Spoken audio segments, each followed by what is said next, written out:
దేశం మొత్తం ఇప్పుడు బర్నింగ్ టాపిక్ ఏంటిది అంటే జార్ఖండ్ విషయం. హేమంత్ సోరెన్ ముఖ్యమంత్రి. హేమంత్ సోరెన్ను ఎన్ఫోర్స్మెంట్ డైరెక్టరేట్ బుధవారం రోజు రాత్రి 10:30 గంటలకు అరెస్ట్ చేసింది. బుధవారం రోజే 7 hours ఇంటరాగేషన్ జరిగింది ఎన్ఫోర్స్మెంట్ డైరెక్టరేట్. అంతకుముందు దాదాపు 8-9 నోటీసులు ఇచ్చింది. దానికి రెస్పాండ్ కాలేదు, అటెండ్ కాలేదు హేమంత్ సోరెన్. నేను తప్పు చేయలే, నేను అటెండ్ కాను. చివరికి ఏమన్నాడు, ఇక్కడికే వచ్చి రాంచీకే వచ్చి ఎంక్వైరీ చేసుకోండి, అరెస్ట్ చేసుకోండి అన్నాడు. 7 గంటల ఎంక్వైరీ తర్వాత హేమంత్ సోరెన్ అరెస్టుకు ముందు కూడా ఒక వీడియోని రిలీజ్ చేసిండు. ఇట్లా నన్ను అరెస్ట్ చేయబోతున్నారు, నా ఎటువంటి మిస్టేక్ లేకున్నా కానీ నన్ను అరెస్ట్ చేయబోతున్నారు అని చెప్పి ఒక వీడియో రిలీజ్ చేసిండు. ఆ వీడియో రిలీజ్ చేసి వీడియోని ఇట్లా అప్లోడ్ జరిగిందట, అప్లోడ్ చేసేసిండు, డోర్ కొట్టిండు. అప్లోడ్ అయ్యే వరకు డోర్ తీయలేదట, తర్వాత అప్లోడ్ చేసేసిండు అని వార్తలు వచ్చినాయి. అయితే హేమంత్ సోరెన్ మీద ఉన్న అసలు అభియోగం ఏంది అంటే, రాంచీ మొత్తంలో ఒక 12 చోట్ల 8.5 ఎకరాలు ఈయనకు అక్రమంగా ఉన్నాయి, అక్రమంగా కలిగి ఉన్నాడు అనేది కేసు. 8.5 ఎకరాలు. ఆ తిరిగా చూస్తే మన తెలంగాణ రాష్ట్రంలో జరిగిన భూకుంభకోణాల గురించి తెలుసు కదా. దాదాపుగా ధరణిని అడ్డు పెట్టుకొని ధరణి ద్వారా 1,00,000 ఎకరాల భూముల కుంభకోణం జరిగింది అని దాదాపుగా ఒక 1 year నుంచి వింటాను. మనం మాటలు న్యూస్ వింటాను. విన్నరా లేదా?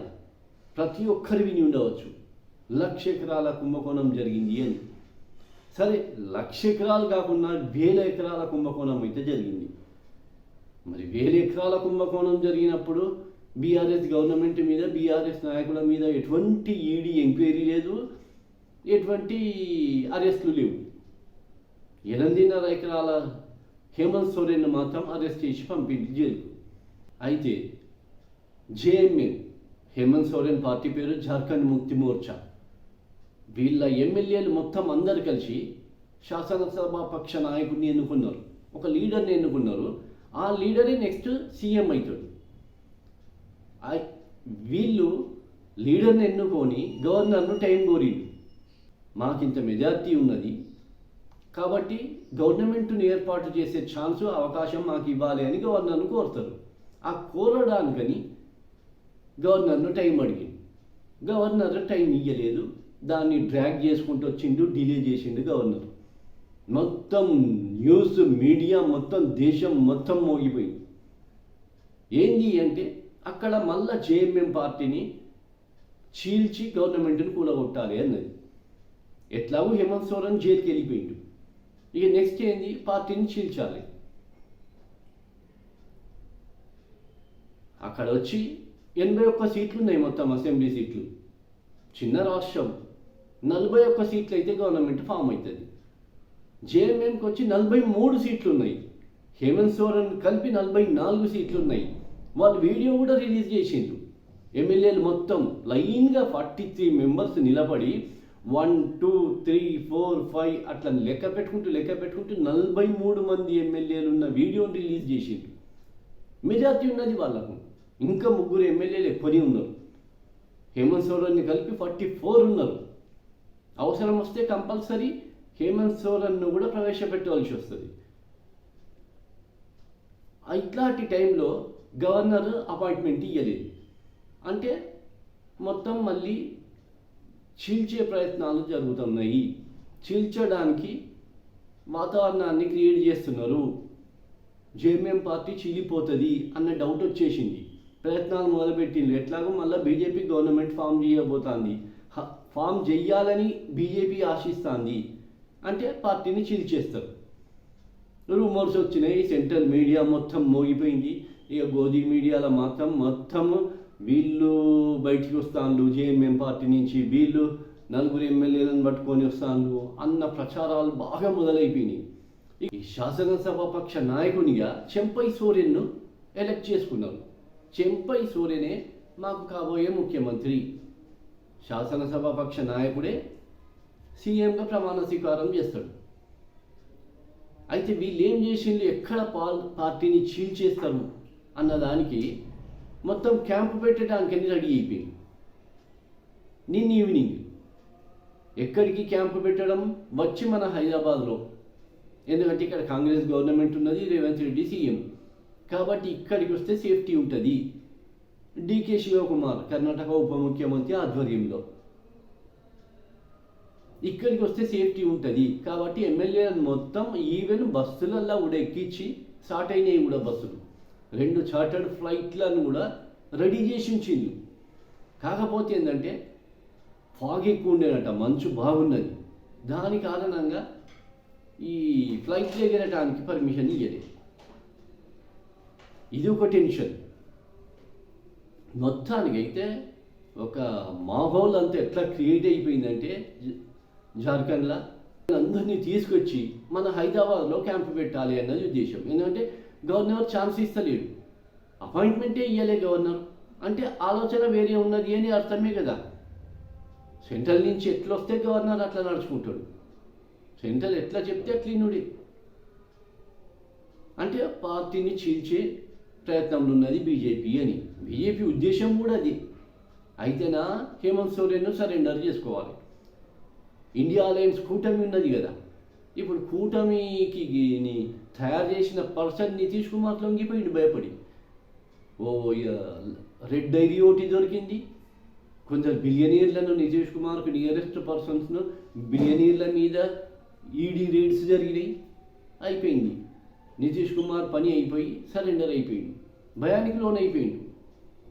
ఈ 10 రోజులల్లా నితీష్ కుమార్ మీద వచ్చినన్ని కార్టూన్లు బహుశా ఇండియాలో ఎవరికి మీద రాలేదట.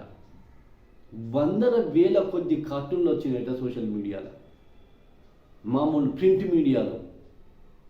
నితీష్ కుమార్ సరెండర్ అయిపోయింది. ఒక మేజర్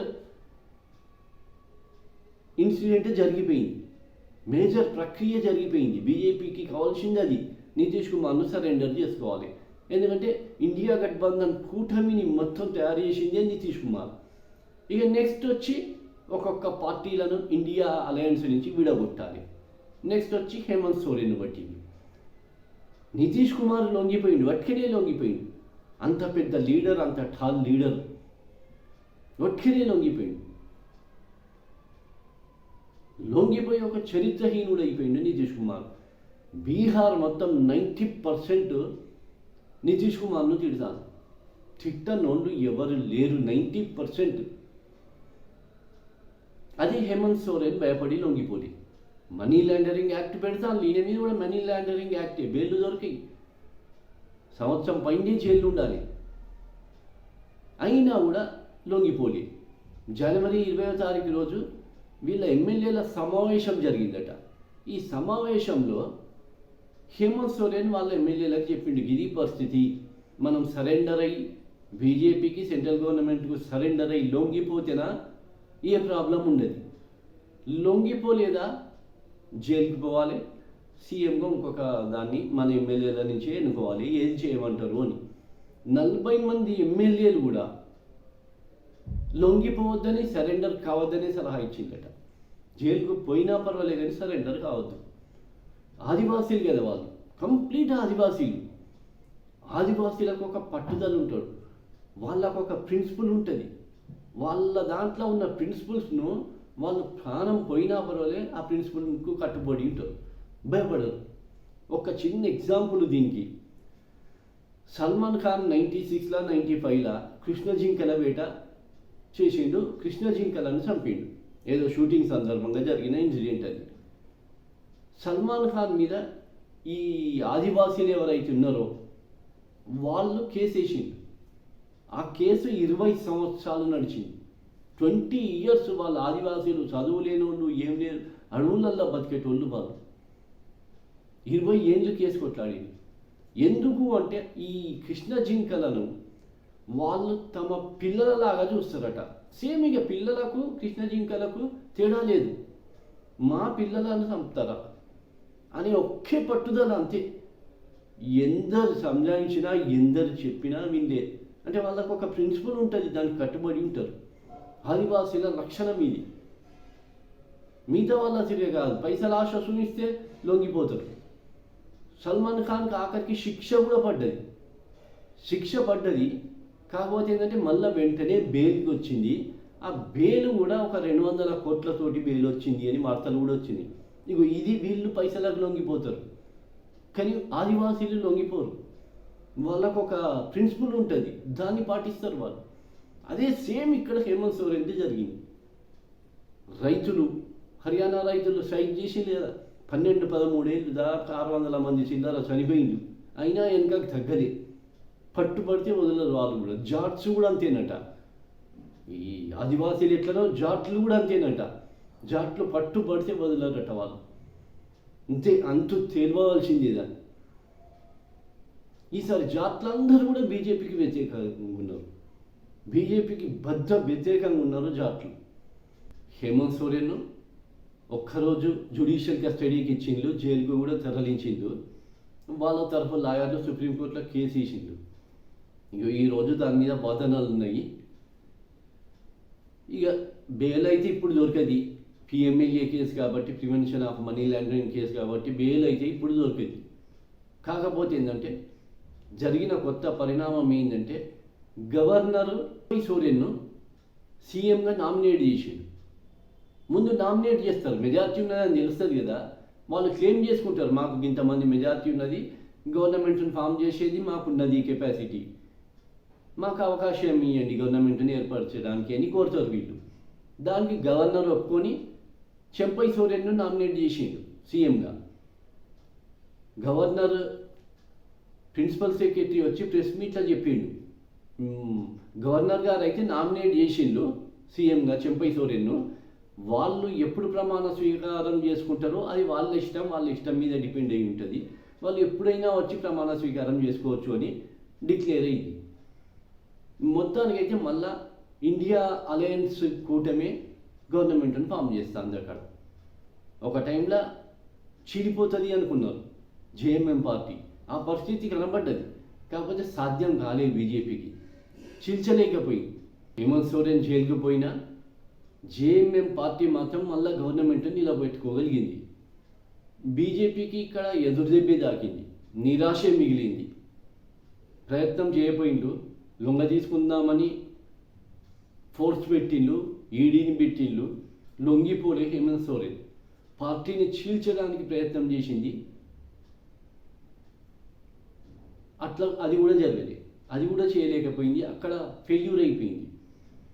కాకపోతే ఏంటంటే ఇప్పుడు హేమంత్ సోరెన్ ఆదివాసీ, హేమంత్ సోరెన్ ఆదివాసీలు మొత్తం సపోర్ట్ ఉన్నారు. జార్ఖండ్లో 6 ఆదివాసీ గ్రూపులు ఉన్నాయి, వేరే గ్రూపులు 6 ఉన్నాయి. 6 వేరే గ్రూపులు అయినా కూడా వాళ్ళ విషయం వచ్చే వరకు అందరూ ఒక తాటిపైకి వచ్చింది. 6 గ్రూపులు కూడా హేమంత్ సోరెన్కు సపోర్ట్గా నిలబడ్డాయి.